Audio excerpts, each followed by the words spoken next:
For example میں آپ کے سامنے ایک لفظ بول رہا ہوں، عبادت. عبادت کا لفظ سن کر کے آپ کے ذہن میں کس چیز کا خیال آ رہا ہے؟ روزہ، نماز، حج، زکوٰۃ، تسبیح، مصلی، مسجد، مدرسہ، قرآن کی تلاوت، یہی سب نا. کیا یہاں پر بیٹھے جتنے لوگ ہیں کسی کے بھی ذہن میں عبادت کا لفظ سن کر کے اچھے کھانے کا تصور آیا، اچھا پہننے کا تصور آیا، اچھی گاڑی کا تصور آیا، اچھے گھر کا تصور آیا، بینک بیلنس، اچھا کاروبار، اچھا بزنس، ان سب کا خیال آیا آپ کے ذہن میں؟ کیوں نہیں آیا بھائی؟ کیا پیسہ کمانا، اچھا کھانا کھانا، اچھا کپڑا پہننا، بزنس کاروبار کرنا، بینک بیلنس جمع کرنا، یہ سب ہمارے دین کا حصہ نہیں ہے؟ یہ اسلام سے باہر کی چیزیں ہیں کیا بھائی؟ ان کا آخرت سے تعلق کیوں نہیں ہو سکتا ہے؟ آپ دیکھیے نا، ہم ایک لفظ بولتے ہیں ولی. ہم سمجھتے ہیں اللہ کا ولی وہ ہوتا ہے جو سوکھی روٹی کھائے، جو فٹ پاتھ پہ بیٹھے، جو پھٹے پرانے کپڑے پہنے، یا جو کسی ایک گوشے میں، جنگل میں، زاویے میں جا کر کے صرف صبح شام تسبیح پڑھتا رہے، اللہ اللہ کرتا رہے، اس کا دنیا سے کوئی تعلق نہ ہو، تو وہ شاید اللہ کا ولی ہے. وہی اللہ کا بڑا پہنچا ہوا بندہ ہے. کیوں بھائی؟ کیا اللہ کا کوئی ولی، کوئی اللہ کا برگزیدہ بندہ کسی محل میں نہیں بیٹھ سکتا؟ وہ اچھے کپڑے نہیں پہن سکتا؟ وہ اچھے کھانے نہیں کھا سکتا؟ وہ اچھی گاڑی سے نہیں چل سکتا؟ اللہ کی اس بنائی ہوئی کائنات میں جو نعمتیں ہیں اس کی، اگر اللہ کی ان نعمتوں سے ایک بندے مومن لطف اندوز نہیں ہوگا تو بتاؤ پھر ان نعمتوں سے لطف اندوز کون ہوگا؟ اگر مومن کو اچھا کھانا کھانے کا حق نہیں ہے تو پھر اچھا کھانا کھانے کا حق کس کو ہے؟ اگر مومن کو اچھا پہننے کا حق نہیں ہے تو پھر اچھا پہننے کا حق کس کے لیے ہے؟ یار یہ ساری کائنات تو اللہ نے ہمارے آپ کے لیے بنائی ہے نا، یہ نعمتیں اس نے ہمارے آپ کے لیے اتاری ہیں نا. پھر یہ تصور ہمارے ذہن میں کہاں سے آ گیا کہ نہیں بھائی یہاں سے بائی پاس گزر جاؤ، دنیا کے بالکل قریب مت جانا ورنہ یہ دنیا تمہیں تباہ کر ڈالے گی. ہاں دنیا تباہ کرتی ہے، دنیا انسان کو برباد کرتی ہے، لیکن جب دنیا کے چکر میں دنیا بنانے والے سے بغاوت کی جائے، جب اپنے رزق کے لیے راضی کی خلاف ورزی کی جائے، اس کے اصولوں کی دھجیاں اڑائی جائے، جب چند پیسوں کے لیے انسان رب رسول کے تعلیمات کو پسے پشت ڈال کر کے وہ حرام حلال کا فرق نہ کرے، اچھے برے کی تمیز نہ کر سکے، تب پھر یہ دنیا اس کو تباہ کرتی ہے. لیکن اگر آپ اللہ رسول کے بتائے ہوئے تعلیمات کو سامنے رکھ کر کے شریعت کے اصولوں پہ چل کر کے محنت کرتے ہیں، بزنس کرتے ہیں، کاروبار کرتے ہیں، یا کوئی بھی کام دھندا کرتے ہیں اور اس سے آپ پیسہ کماتے ہیں، حلال رزق حاصل کرتے ہیں، اور پھر آپ اچھا پہنتے ہیں، اچھا کھاتے ہیں اور اچھی گاڑی سے چلتے ہیں، اچھا گھر بناتے ہیں، تو خدا کی قسم آپ کا یہ ایک ایک کام عبادت میں لکھا جائے گا اور آپ کو ایک ایک سانس پر اللہ اجر و ثواب عطا فرمائے گا. بندے مومن کا کوئی بھی کام اس کا پرسنل ذاتی کام نہیں ہوتا ہے.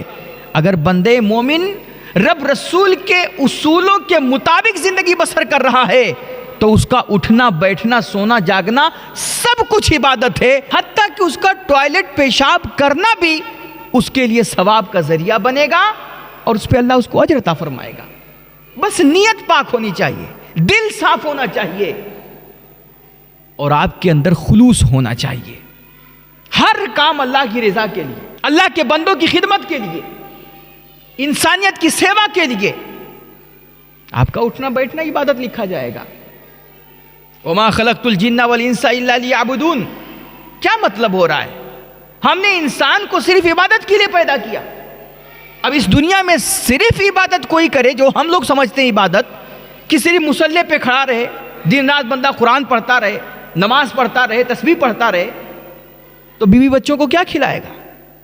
لیکن اللہ کے نبی نے فرمایا اگر تم محنت کر کے لا رہے ہو، حلال روزی کما کر کے لا رہے ہو اور اپنے بچوں کو حلال لقمہ کھلا رہے ہو تو تمہارے بیوی بچوں کے پیٹ میں جو لقمہ جائے گا اللہ اس لقمے پہ بھی تمہیں ثواب عطا فرمائے گا.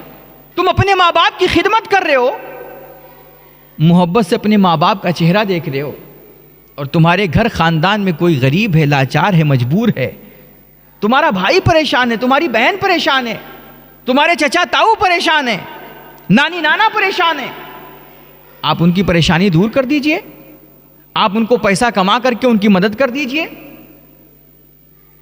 اس پہ اللہ آپ کو مجاہد سے بھی بڑھ کر ثواب عطا فرمائے گا, اور اس عابد سے بھی بڑھ کر آپ کا مقام ہوگا کہ جو راتوں رات مصلی پہ کھڑا رہتا ہے اور دن بھر وہ روزہ رکھتا ہے, اللہ کی راہ میں جہاد کرتا ہے. اس سے بھی بڑھ کر اللہ کی بارگاہ میں آپ کا مقام اور مرتبہ ہوگا. السائی علی الارملۃ والمساکین کالمجاہد فی سبیل اللہ, یہ حضور کی حدیث ہے. تو میرے کہنے کا مطلب یہ ہے کہ عبادت صرف مصلی تک, مسجد تک, مدرسے تک محدود نہیں ہے, صرف تسبیح اور قرآن تک محدود نہیں ہے. آج کہا جاتا ہے بھیا تم سدھر جاؤ, شریف بن جاؤ, کچھ نیک کام کر لو. تو نیک کام کرنے کا, عبادت کرنے کا اور شریف بننے کا مطلب انسان ہم لوگ عام طور پہ یہی سمجھتے ہیں کہ بھیا داڑھی ٹوپی رکھ لو, کرتا پیجامہ پہن لو اور 5 وقت کی نماز شروع کر دو, یہ ہاتھ میں تسبیح پکڑ لو اور صبح شام تسبیح پڑھنا شروع کر دو. یہ ساری چیزیں ضروری ہیں, میں یہ نہیں کہتا کہ یہ سب تو چیزیں ترک کرو, لیکن اگر آپ یہ سمجھتے ہو کہ اللہ کا سارا دین اور ہمارا اسلام یہ صرف مصلی, تسبیح, قرآن اور مسجد اور مدرسے تک محدود ہے, تو یہ آپ کی سوچ غلط ہے. میرے بھائی, اللہ کا ولی بننے کے لیے آپ کو اپنا کاروبار نہیں چھوڑنا ہے, اللہ کا ولی بننے کے لیے آپ کو پیسہ کمانا نہیں چھوڑنا ہے, اللہ کا ولی بننے کے لیے آپ کو اپنی جاب نہیں چھوڑنی ہے, اللہ کا ولی بننے کے لیے آپ کو کھیتی باڑی بھی نہیں چھوڑنی ہے, آپ کو ریڑھی لگانا بھی نہیں چھوڑنا ہے. آپ جو بھی کام کر رہے ہو آپ اپنا کام شوق سے کرو, مگر شرط یہ ہے کہ ایمانداری سے کرو, شرط یہ ہے کہ کسی کے ساتھ بے ایمانی مت کرو, شرط یہ ہے کہ آپ چیٹنگ بازی مت کرو, شرط یہ ہے کہ آپ جھوٹ مت بولو. میرے بھائی, میں نے کہا تھا کہ اگر آج ایک آٹو چلانے والا بندہ جو دن بھر آٹو چلاتا ہے لیکن جب نماز کا وقت ہوتا ہے تو وہ اپنی نمازیں مکمل کر لیتا ہے, وہ نماز نہیں چھوڑتا ہے اور وہ جھوٹ نہیں بولتا ہے, وہ کسی کو دھوکہ نہیں دیتا ہے, وہ ایمانداری کے ساتھ آٹو چلا کر کے اگر اپنے بیوی بچوں کی پرورش کر رہا ہے, ان کو حلال لقمے کھلا رہا ہے اور 5 وقت کی نمازوں کی پابندی کر رہا ہے اور کسی کا حق نہیں مار رہا ہے, تو اللہ کی قسم میں مسجد میں بیٹھ کر کے یہ بات بول رہا ہوں کہ وہ آٹو چلانے والا اس دور کا سب سے بڑا ولی ہے, وہ اللہ کا بڑا برگزیدہ بندہ ہے. اور اگر کوئی بڑا بزنس مین, بڑا کاروباری, وہ لاکھوں کروڑوں کا کاروبار کھڑا کیے ہوئے ہے لیکن ایمانداری کے بلبوتے پر, کسی کے ساتھ چیٹنگ بازی, جھوٹ, 2 نمبری, بے ایمانی نہیں کر رہا ہے اور نمازوں کی پابندی کر رہا ہے, تو وہ بڑا وقت کا بزنس مین اور وہ دھنی آدمی بھی, محلوں میں راج کرنے والا انسان بھی اللہ کا ولی ہے اور اس کا اللہ کی بارگاہ میں بڑا مقام اور مرتبہ ہے. کس نے کہا یار؟ ہمارے ایک بزرگ تھے, وہ فرمایا کرتے تھے آج پیسہ جمع کرنا, مال جمع کرنا, جیسے یہ بات آتی ہے کہ اصطلاح ہے پیسہ جمع کرنا, مال جمع کرنا. مال جمع کرنا کوئی گناہ تھوڑی نہ ہے. ہاں, صرف آپ چوری کر کے پیسہ مت جمع کیجئے, حرام خوری کر کے پیسہ جمع مت کیجئے, 2 نمبری اور رشوت اور سود اور گھوس وغیرہ کا پیسہ جمع مت کیجئے. آپ محنت کر کے حلال طریقے سے, جائز طریقے سے جتنا پیسہ جمع کر سکے کیجئے, آپ کا اسلام آپ کو فل چھوٹ دیتا ہے. تو پیسہ جمع کرنا کوئی گناہ نہیں ہے. بزرگ فرماتے تھے لا خیر لمن لا يحب جمع المال بحلال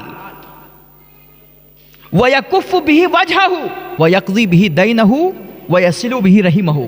وہ فرماتے تھے میں تو اس انسان میں کوئی خیر ہی نہیں سمجھتا, اس کے اندر کوئی بھلائی ہے ہی نہیں جو حلال طریقے سے پیسہ نہ جمع کرتا ہو. پیسہ نہ جمع کرتا ہو, لفظ پھر سے سن لیجئے.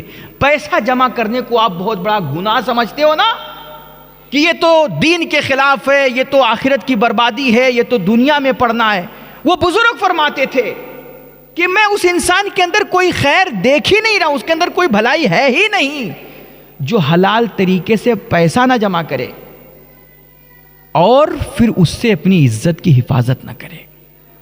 کبھی کبھار نا، یا جس غریبی کے تقدس کی آپ بات کرتے ہیں، یہ غریبی انسان کو کبھی کبھار اس مقام پہ لے جا کر کے کھڑا کر دیتی ہے کہ یار بھوکے پیٹ ایک روٹی دیکھ کر کے انسان کا ایمان خراب ہو جاتا ہے۔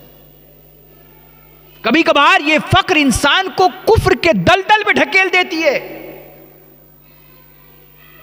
اس لیے خبردار، جتنا ہو سکے پیسہ کمائیے، پیسہ جمع کیجئے اور اس سے اپنی عزت کی حفاظت کیجئے، اس سے اپنی حاجتیں پوری کیجئے اور اس سے آپ رشتہ داریاں نبھائیے اور اپنے لوگوں کا خیال رکھیے، ان کی مدد کر کے۔ اور یقیناً میں نے کہا تھا کہ اگر آپ کے پاس پیسہ نہیں ہے نا میرے بھائی، تو یہ زمانہ تو وہ زمانہ ہے کہ اگر آپ اچھا کمانے والے نہیں ہیں تو نہ آپ کبھی اچھے دوست بن سکتے ہیں، نہ اچھے پریمی بن سکتے ہیں، نہ اچھے شوہر بن سکتے ہیں، نہ اچھے بھائی بن سکتے ہیں، حتیٰ کہ آپ ایک اچھا باپ اور اچھا بیٹا بھی اس وقت تک نہیں بن پائیں گے جب تک آپ اچھا کمانے والے نہیں بن جاتے۔